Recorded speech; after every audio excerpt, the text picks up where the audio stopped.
Ce jour-là, le soleil avait décidé de faire une pause. Résultat, moins de plages, plus de visites pour les vacanciers.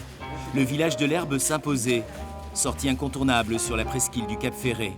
Chaque cabane ostréicole est un décor. Les réseaux sociaux regorgent de photos, de vidéos sur ce lieu authentique. Une carte postale.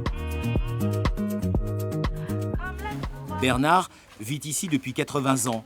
Il se sent désormais comme dans un zoo. Ils n'ont plus qu'à nous porter les cacahuètes et puis c'est tout. Les touristes essaient même de rentrer chez lui. Il était là, puis je voyais le bras qui faisait comme ça. J'ai un taquet là, pour ouvrir. Il essayait d'ouvrir là. Et vous, c'est votre maison à l'intérieur? Ah mais c'est ma maison. Non mais les gars, ils sont gonflés. Depuis le Covid, la fréquentation n'a cessé d'augmenter. Les incivilités avec, clichés intrusifs et selfies dans les fenêtres. Ils prennent la photo de leur reflet. C'est très intéressant. Je vois pas l'intérêt, mais on prend la photo du reflet. Je comprends pas le concept, mais c'est comme ça. Et toute la journée, vous avez des têtes? Une centaine de personnes, voire 200 par jour, qui le font.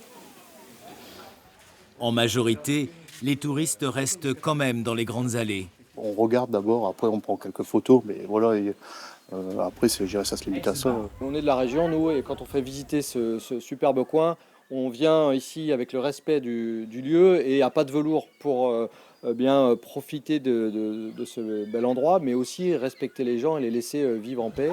Les 76 villageois à l'année connaissent la règle du jeu.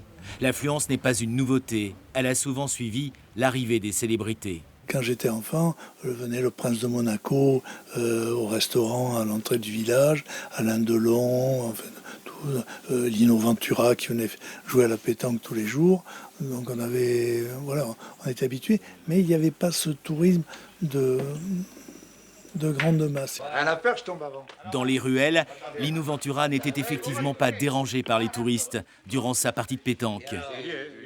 Les choses ont bien changé. Alors que faire? La destinée touristique du village est une chance, pour les ostréiculteurs notamment. Personne ne remet ça en cause, mais chacun en appelle au savoir-vivre.